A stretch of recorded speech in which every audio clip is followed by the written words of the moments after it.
We also had a constructive discussion about other legislative issues like the prescription opioid and heroin epidemic sweeping our country, and the important bill we'll continue to consider today to help address it. The Comprehensive Addiction and Recovery Act, or CARA, is bipartisan legislation that targets this crisis at every level. The bill has a host of supporters, including 42 bipartisan co-sponsors and more than 130 groups dedicated to combating the epidemic. And while this is an important authorization bill, I would also note that Congress has already appropriated $400 million to opioid-specific programs already. All 400 million of those funds still remain available to be spent today.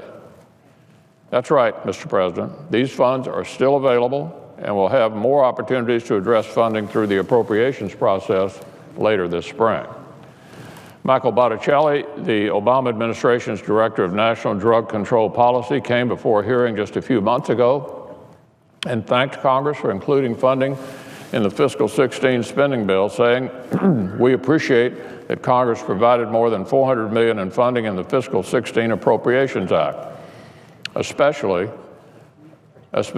to address the opioid epidemic, an increase of more than $100 million from the previous year."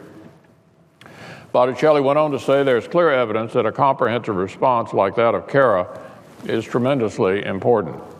He said that the provisions in CARA are critically important to make headway in terms of this epidemic. Let's not allow this issue to get tangled up in politics. It's really too important to each of our states. Let's do our part today to help those in recovery take their lives back.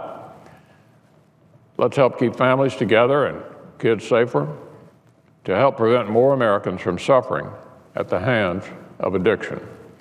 Let's put politics aside and continue to work to pass the Comprehensive Addiction and Recovery Act, which would be an important step forward in the fight against our national opioid and heroin crisis.